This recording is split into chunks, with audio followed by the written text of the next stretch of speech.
What is up, everybody? Welcome in to Shout a Buffalo Football Podcast. Ryan Talbot, we are exactly 2 weeks away from the start of Buffalo Bills training camp.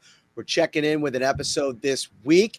Fun little conversation in the news this week around a story published over on ESPN. I thought we could kind of take a look at the Bills wide receiver group, tight end group, and running back group as it compares to the rest of the league. We'll get into that in a moment. How are you, my friend? I am doing great. Yeah, it's a fun conversation when you look at where ESPN has the Bills ranked and some of the teams around them. Definitely. And Shout, as always, the next couple of months is brought to you by Amtrak. Amtrak's Empire service offers frequent departures daily from Niagara Falls, Buffalo, all the way to New York City. 3 big things: comfort, ease of travel, and lots of discount offers. There's no middle seats, plenty of legroom, reclining seats even. You could stretch out, read, work, watch a movie, whatever you want. Free Wi-Fi, no baggage fees, kids ride 50% off. There's senior discounts, military discounts, and students save 15%. Groups can buy share fares. The more you have traveling, the better the discount. Amtrak, official sponsor of the Shout podcast. All right, Ryan. So this story comes out a couple days ago, and it looks like Bill Barnwell is going to do a little bit of a pre-training camp series here. For my money, I mean, I listen to the Bill Barnwell show. I think he does a great job covering the NFL. There's very few national voices that really, I think, has their finger on the pulse of all of the individual beats quite like Bill does. So when this comes out, I have a lot of respect for it. He ranks the Bills wide receiver, tight end, and running backs group, the weapons group, 28th out of 32 teams. Let's just start there with your initial reaction to that, because I think my initial reaction probably would have had them a little bit higher. But then I go through the story and read some of his rationale, and there's one big question he asked himself. Think about the question this way: if every team had a league average quarterback, offensive line, and play caller, along with an average luck in a given season, who would have the NFL's best offense in 2025? So we've basically taken that weapons group, not considering the quarterback, not considering the offensive line, and just ranking based on that. And I think that there's an argument to be made that you could push the Bills group quite a bit down. But there's one thing that doesn't get entered into the equation that I think has to be, and that is how the offense and the weapons room is constructed. Like in a lot of ways, Brandon Beane has brought in all of these specific flavors of players to complement not only each other, but the quarterback. And it's hard to do this kind of list without considering that at least a little bit. But I think just, from a fantasy perspective, if you're just talking about like quality of players in each room and what they've done to this point in their career, I think there's an argument that they can be ranked this low. Yeah, I wouldn't go 28th low. I would bump him up a few notches. There's a few specific teams that he had ranked above the Bills that I would have easily had Buffalo's group ahead of, and we'll get into that in a few minutes. But I when you look at how he came up with this formula, Josh Allen obviously is the main part of Buffalo's offense, why it works, why it goes. Their offensive line is elite, so you're taking that out of the equation. When you do look at their weapons, James Cook is the only borderline household name. Recently named a top 100 player, and executives had him as top 10 back. Khalil Shakir, as great as he is, not a household name. Doesn't have that star power league-wide. Dalton Kincaid was a high draft pick, but it hasn't put it together yet. Injury, obviously, last year factors into it. So I get why they were ranked low. I wouldn't have had them this low, though. The best place to start with the receiver group, and this was another caveat to the Barnwell story, is that because of wide receivers and their pay in the league, he almost gave them a bigger kind of piece of the pie when it came to the evaluation. So if you had an elite trio of running backs, as the Bills do, that doesn't mean as much if you're the Giants and you have a Malik Neighbors, which is a borderline potential elite wide receiver. Now, there's a lot of, projection involved in this as well, right? Like a lot of these guys, like I saw the Saints there at 24, and I thought that was super troubling. Like Chris Olave, which he even spoke about in his column, like he's going to ding guys on their ability to stay on the field, and Chris Olave just hasn't been able to. And after him, there just isn't a lot else going on in that room. So a little bit funky. I also wonder if there's not a little bit of a, Brandon Beane was very, very aggressive with his pushback to the idea that he doesn't need an elite wide receiver, or that the Bills should have been more aggressive going out and getting a wide receiver. And it felt like Barnwell was kind of taking a valid shot at him a little bit. Even in his little segment with the Bills, he said, Brandon Beane may disagree with me, but I think there aren't many elite options at wide receiver in this group, or whatever the wording was. The big thing for me is Khalil Shakir, I think, gets not enough recognition for the weapon that he truly is. And when you're talking about stats, I mean, Barnwell laid it out, 2.4 yards per route run. I mean, the advanced metrics that he has been able to produce in his 3 seasons that resulted in a contract extension doesn't get talked about enough. You mentioned not a household name, but he is a name that people respect among NFL circles. Right. When you're talking about run after the catch, availability for your quarterback, there are not many weapons pound for pound that are more significant and meaningful to a quarterback as Khalil Shakir has been the last 2 seasons in Buffalo. And if I could throw in contact balance, I don't know if there's a better wide receiver in the league. He takes hits and he bounces backwards, stays on his feet, and then picks up additional yards. We've seen that time and time again with Khalil Shakir, where he just doesn't go down at first contact. And that's so valuable for your wide receiver room. Having a guy that can extend plays after taking a big shot or a big hit, whether the Pittsburgh game comes to mind where he took a shot short, I believe it may have been Minkah Fitzpatrick that hit him. And then he bounced off of him and ends up scoring a touchdown on that play. But we've seen it in so many games in his career where you're getting those yards after the catch because of the contact balance. I'm not sure there's a better receiver in the league with that. Joshua Palmer has not done anything in Buffalo yet, so I get why you can't really factor him in here. But Brandon Beane has already gone to bat for Joshua Palmer in terms of this is the guy that you're going to be talking about after the 2025 season. So there is a lot of faith there where maybe he becomes a star name or has some star power in Buffalo. So if you're on the outside looking into this room, right? Like Keon Coleman, second half of last season, kind of production falls off a cliff after the injury, right? Dalton Cade played most of last season injured. 2 guys that Brandon Beane, for the most part, has formulated his plan of building this offense around those 2 guys. And so if you're Barnwell sitting there, or any national media member, like there's got to be some projection that those guys are going to take significant steps in year 2 and year 3 for this to be considered, even middle of the road kind of weapons group. So I understand all that. The other part of this that's I think a little bit, we're going to look back on this in 3-4 months and, I should have known that. Brandon Beane has been great at pivoting off of how he builds his roster and making changes based on how it's going, right? He doesn't hang around too long on something that it's not working. Last offseason, when he pivoted off of Diggs, he made, they went in a different direction. It wasn't working 6 weeks in, 7 weeks in. They trade for Amari Cooper. There were some good pieces of Amari Cooper in this offense, especially when he was healthy. So that skill set, very important to what the Bills want to do. Amari Cooper just couldn't stay healthy. And also at this stage in his career, not the same player. He can't give you that on a week in and week out basis.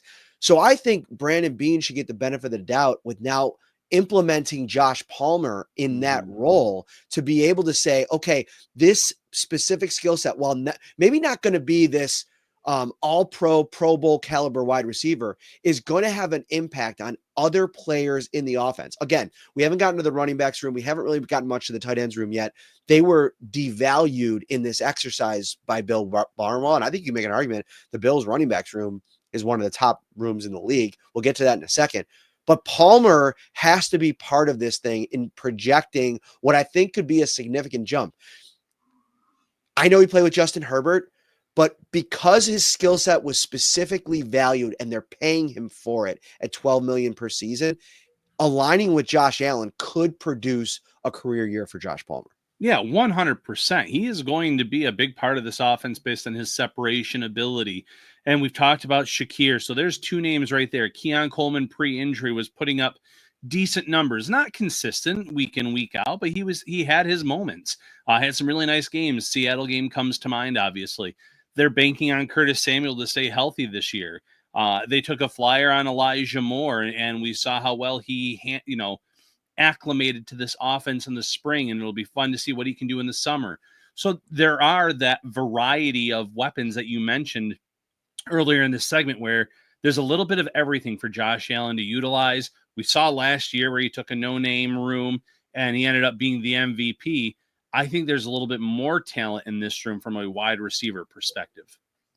The Elijah Moore thing is something too that I just don't know if, and we talked about this on a recent episode. So this is obviously something that we've already covered, but Barnwell doesn't even mention Moore. And there is an upside there because of his skill set, because of his consistent under the radar production, that he could be a real piece of this thing. I mean, this is a former second round pick with burst, with route running ability, with quickness and speed, that if he hits for the Bills, even as a wide receiver 3 or 4, that adds to the value of this group as a whole. Obviously, its ability to rank top 20 in the league is highly predicated for me on Keon Coleman. Like, he's the greatest unknown. We talked a lot about Dalton Kincaid last episode. I'm very bullish on him taking a huge step. I also think that tight ends room is really good. Even with Kincaid's maybe bit of a drop-off last year in an injury-plagued season, I still think Dawson Knox and Dalton Kincaid, for the money, is a really nice 1-2 punch to have in that room. I think a lot of teams would love to have that kind of situation in their tight ends room. And then at running back, we can obviously get into that. If you're the Saints ranking at 24th in this exercise, and a lot of that's coming from Alvin Kamara, right? James Cook's, in my eyes, at his age and at his production last season, ranks ahead of Alvin Kamara, which should probably push the Bills at least ahead of the Saints. So it's an interesting conversation. Again, no shade here. Like, I think this is a good conversation to have. Brandon Beane is putting all of his chips on the table with the model and with the adjustments that he's made. Mac Hollins out, Josh Palmer in, right? Like, they're making a little bit of an adjustment on the fly. Amari Cooper out as well. And they're hoping that with the best quarterback in the league, arguably, that will be enough to make this offense consistently hum at the scoring pace that it did second in the league last year. And then also maybe take another step forward in year, I believe, 4 of Aaron Kromer, and now officially year 3 of Joe Brady. Yeah, I would love it if Barnwell make mid-season re-rank these after how everyone fares, to see how right or wrong he was. And I think as we're sitting here giving a little bit of pushback, saying, we'd have the Bills again ahead of the Giants and ahead of the Saints, for instance. I love Malik Neighbors, but there's not much behind Neighbors in the wide receiver room. Wan'Dale Robinson. I like Tracy at running back, but the Bills running back room is significantly better. I think you and I can both agree, though, that we would have the Bills in the bottom half of the league in terms of the weapons, most likely in 17 to 32 range for sure, because there are a lot of other teams that have invested heavily in the wide receiver position, or have a premier wide receiver, have a premier running back or tight end, some combination there. We're not sitting here saying the Bills should have been top 5, top 10, just that they're probably a little bit better than Barnwell had them ranked. There's also something to be said last year for, I think that there could be a completely different impression of this group, wide receiver, running backs, tight ends. When you're pivoting off of a player like Stephon Diggs, who meant so much to the identity of your team, and now you're trying to fit a bunch of new pieces into new roles, that was a huge, not only target share, but in terms of how you played offense, like that was predicated on Stephon Diggs, the player. And now they've had to reimagine a lot of that. And I think with another offseason for Brady to go back and look at all of last year's tape and to figure out, okay, this is what Keon Coleman does best. This is what we're going to do. Dalton Kincaid, Joshua asked, do you guys still have faith in Dalton Kincaid? Yes, because I think collectively as an organization, from Josh Allen, Joe Brady, Brandon Beane, and Sean McDermott, all the way through the process, the imagination around what Kincaid can be in this offense and to put him in the best place to be successful, they have a better chance now of executing that plan because of the understanding that they have of who they are without Stephon Diggs. 100% there. And it's funny. I've watched a few Bills games recently, one with Miami game from last year where Tyler Bass hits the 61 yarder to win it at the end of regulation. The play before that, Josh Allen targets Kincaid, and he's trying to throw Kincaid open, and you can see that he's a step too slow, and it's because of the injury that he dealt with. He had a significant injury 1 year ago that we didn't really know much about until after the season ended, but had he been fully healthy, he gets that separation. It's a big gain down the sideline. It's a much shorter field goal, or who knows how the Bills end up setting it up or playing it at that point.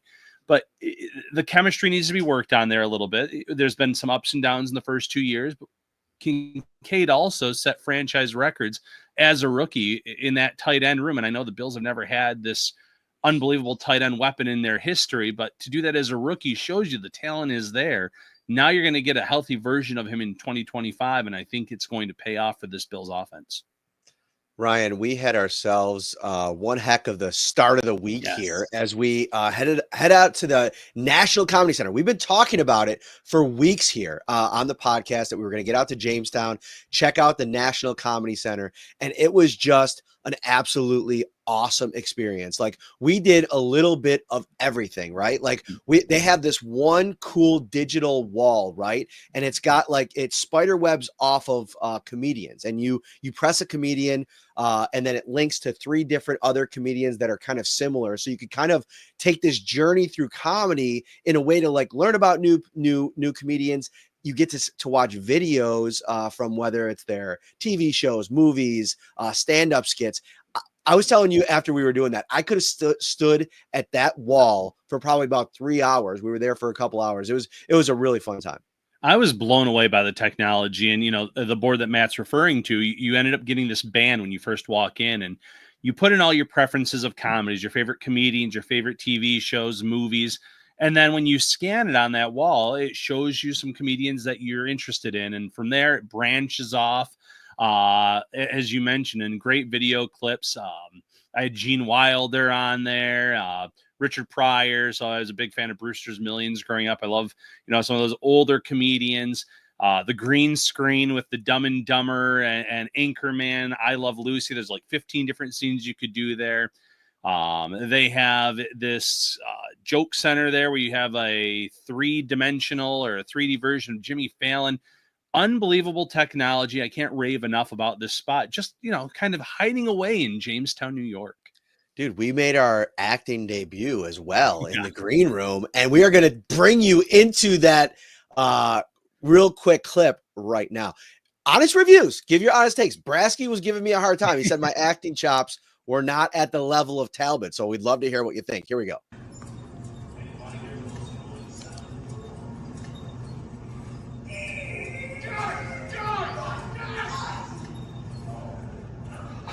Folks,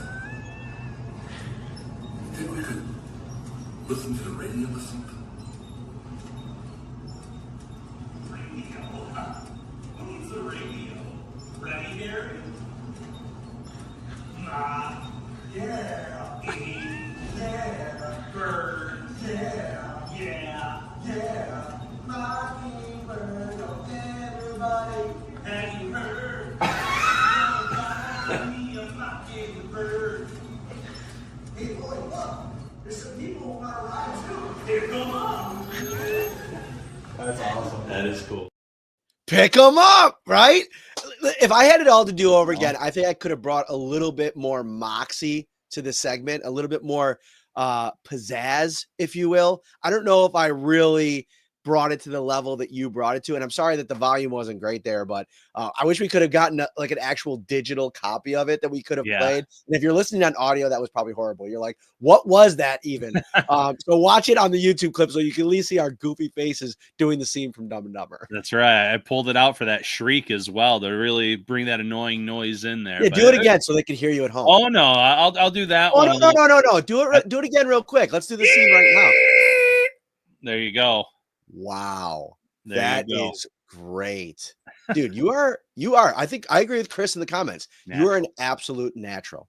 All right. Let's get back to this conversation. We got about 5 more minutes here before we get out of here. We'll have a couple more episodes here over the next week, diving into a couple of different you totally redeemed yourself, he said. I love it. Charles, you're the man. This running backs room. Do you feel like people are sleeping a little bit on Ray Davis and his potential, not only output this season, but what he can be in the iteration of this room post James Cook? And I'm not saying this year. I think James Cook is going to report to training camp. I think he's going to be the starting Bills running back. I think it's all systems go in a contract year for him. But if the Bills don't come to an agreement and he does test free agency, signs a new deal elsewhere, how bullish are you on Ray Davis as RB1 in the Bills offense? I'm very bullish on him. I'm very high on his game and even how he played as a rookie, given the, I don't want to say lack of opportunities, but the Bills fell in love with Ty Johnson as their third down back, and rightfully so. He blocked well. He catches the ball very well. He ran the ball well inside the tackles and outside, but Ray Davis really flashed when he was given the opportunity. The game that James Cook didn't play and he started. He looked natural in the backfield for the Bills. He looked very comfortable. You have the big catch downfield against the Jets early in the season, where Allen heaves it up to him, and he mistimes his jump a little bit, but he still comes away with the ball. The swing pass to Davis against the Dolphins that he took the distance. I think it was a 62-yard score. There were enough big plays and consistency from him when given the opportunity that I'm very high on his game. I think what I like the most about Ray Davis is I think you could say this for all three running backs, Cook, Davis, and Ty Johnson. They're so steady, right? Mm-hmm. Emotionally, how they are in the locker room. They're I like LaShawn McCoy, right? But he was very much a larger than life kind of personality in the room. I think that to fit into this specific offense, all of these running backs do it so well because of their personality and the way that they flip the script from how they are off the field to how they run on the field. And to me, Davis's potential is completely tied to his unrelenting style of running. Like we saw it in a very small sample size last year, but I'm interested to see if he gets 20 carries in a game, if he can consistently keep that aggressive, like finishing off runs, like seeking out contact in the passing game and in the run game. I think you make an argument he was even more explosive in the passing game than even Cook was last year, which I don't think anybody would have predicted going into that year. He just didn't have a lot of opportunities, but when he got the ball in the passing game, he made the most of it. So I'm very bullish on Davis as well. Chris S mentions it. He's very secure with the football. That's really important. And I really like the fact that they have Ty Johnson, who I believe did they bring him back on a 2-year deal? Yes. I think he's on a 2-year deal. I'm going to look that up here as I believe you. Because 2-year, $5 million contract, they signed him to this offseason. So you have him in the mix for the next 2 seasons to pair with Ray Davis in the eventuality if James Cook does end up going elsewhere. Yeah, and the other thing about Ray Davis, too, is he wasn't a typical rookie in terms of his blocking ability. A lot of the times, rookies with their blocking, it's subpar at best. He was a little bit older of a prospect, but he showed with his build, with his size, that in college he could block very well. That translates over very well to this Bills offense as well in terms of getting you on the field, earning that trust, because you need to be able to block and stay back on certain plays. So as an all-around back, there's a ton to like about Ray Davis. Ty Johnson, since coming here, has been nothing but positive plays for this team. And then obviously James Cook is coming off of a career year from the touchdown perspective. And just, we know what he brings to the table. He can take a handoff or a reception to the house at any given time. Hi, Beth, to the comments. Brian as well. I think Brian makes a really good point. Again, I'm not advocating for the Bills to move off of James Cook. Like, I don't want that to get confused. I just think we've talked about this several times over the offseason. The financial part of this equation is going to be challenging. You're paying Josh Allen. You've handed out loads of contract extensions. You got a couple more that you're staring down in the pipeline here over the next couple of seasons. And you also want to have some freedom to go out and make some other additions as you go along here, specifically maybe even on the defensive line. I mean, they paid Joey Bosa. Maybe they want to make an even heavier investment in next season or next offseason, however that ends up going. The thing about James Cook, though, is that, maybe we don't talk enough about how much was the Bills' success last season as an offense aligned with James Cook's ability in the run game. The offensive line was great. Josh Allen was playing at an MVP level, but Cook was really good. He was good as a runner. He was good at times as a blocker. I know that's not what he's known for, and at times they look to maybe bring him off the field in that spot. No better example of that than the last drive against Kansas City last year. But he's a real weapon. When he's on the field, teams feel that. And, it's one thing to project what Ray Davis can do, but at the other end of it, you already have that in James Cook. What's your absolute max? If you're sitting here today talking about a James Cook contract extension, what's the number where you max out at, where you feel comfortable if the Bills were to come to an agreement with him per year? 12 and a half, 13 million range. Okay. So you're that high. Yeah. I think I'm somewhere in the 11 to 12 million range, but right, not significantly far off. Yeah. Now, do you think that happens? Or do you think we're just headed towards he's going to be a free agent in 2026?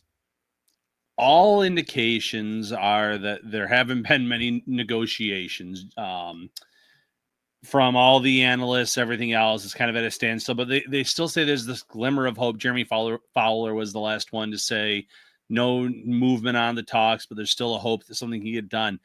Unless Cook is willing to come off of that number, that $15 million number, I don't know if anything happens this season or throughout the year. If he comes down from that number a little bit or says, if I can get a little bit more in guaranteed money, I can come off of that number. Maybe then that's when you can start to work that out. Give him a shorter term deal, 3 years maybe, where he still feels like he's in his prime after that and can get a big money deal with the Bills or elsewhere after that is over and done with. So I think there's a glimmer, but I haven't seen any indication yet that he's willing to come off of that $15 million number. Yeah, and I think that ultimately, even if a deal doesn't get done before the start of the season and they, suspend conversations and you're looking at potentially that big offseason question mark, I'm not ruling out the sides coming to an agreement later on. I mean, this could be a really big season for James Cook, but also could be for the Bills to truly evaluate what he means. And I still think that because of the lack of mileage on him from a college perspective, he's not a prototypical fourth year running back in the NFL, right? Like you probably got to shave 2 years off of that. And now you're talking about a 3-year extension at 15 a year. If that's what it ends up going to, you're really signing up for his prime seasons. And so it comes down to how much you believe in him being the engine or part of, that in that engine room, a big piece of it that's driving this Bills offense. And how much do you think you can replicate that or find that in another player? I mean, when the Bills drafted James Cook, nobody was talking about him as being the player that he's turned out to be. And so that's a huge plus for the Bills college scouting department. Brandon Beane pulling the trigger on that draft pick. That could be done again. It just comes down to, the financials of it. And that's the most complicated part of the running back position, which I still don't think, despite Saquon getting his, McCaffrey getting his, unless you're in that elite of the elite, even Derrick Henry's number is not blowing your head off. Like it's not one that like is reshaping the market at the position. I just think the guys at that next tier are going to struggle to push the envelope the way that some of these other positions do. I agree completely with that. And for the Bills too, it's not just the running back position in terms of paying, like how comfortable are you paying a running back? They have so many big contracts already on the books. Josh Allen, Deion Dawkins, they pay, Spencer Brown. They had all the extensions this offseason. Khalil Shakir, Terrell Bernard. And then you have to always be looking down the road. Who's someone in a year, 2 years time that we can consider a cornerstone on this team that we need to be able to pay? It's so tough when you're in this window that the Bills are, where you have a Super Bowl type of roster. That means there's so much talent already spread around that you just can't pay everyone. It's why a few years ago, Poyer had to go and Hyde, didn't come back until late in the season. There's just money and players where they couldn't commit to that anymore. It's why Edmonds left a few years ago and went to Chicago on a big payday. The Bills couldn't justify that. So they're also just in this tough spot in general, where, as you mentioned, maybe at the end of this year, they say, oh, maybe we have to rethink our wide receiver room. We have to invest in a young receiver where in a few years' time, we might have to pay him big money. So it's a thankless job that I'm happy I don't have to deal with, as, an NFL GM does. So before we get out of here and we are wrapping this thing up, last night was super cool. And I got to tell everybody about this in case anybody's watching that's going to either the Coldplay concert or going to another event at the Rogers Stadium, it's this huge confusing deal. So this stadium just opened last week. And up until 2 days ago, I was planning to drive into Toronto and figure out a way to get to Rogers Center. I didn't even realize it was at Rogers Stadium, and it opened. It's this crazy thing, Ryan. You got to walk down this like mile and a half. It used to be like an airport landing area or something. It's super long. It takes forever to get in the venue. So much so that one of the Coldplay clips that's gone viral is of the lead singer talking to the crowd and basically saying, hey, sorry that you had to walk all that way to get in here. We hope the show was worth it. And it's just pretty funny that way, but amazing show. Definitely recommend, if you are going to the Coldplay show this weekend, Friday or Saturday, bring comfortable walking shoes. We parked at the Yorkdale shopping center, and it was about, I want to say like 1.7 miles from our car to our seat when we actually went in there. And so we walked that, which wasn't bad after driving to Toronto to get a little walk in. The big thing was at 11 o'clock walking back to the car. That took about 40 minutes. And then we had to drive back. We didn't stay overnight. We drove back because we had to get back. Kids had camps and everything else today.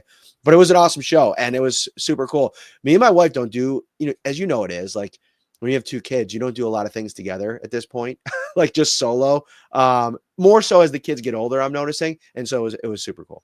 That's awesome. I'm glad you had a great time. I know you were really psyched about that concert. Indeed. All right. That'll do it for this episode.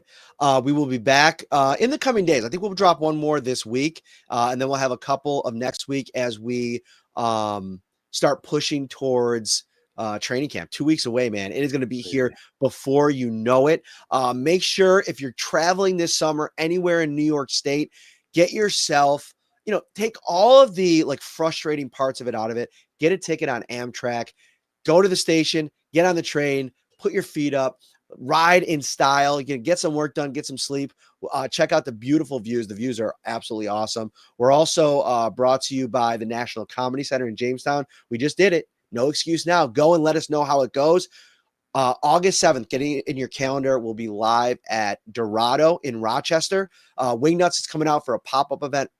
Again, it'll be our big training camp special live episode of Shout there. We cannot wait for it. For Ryan, I'm Matt.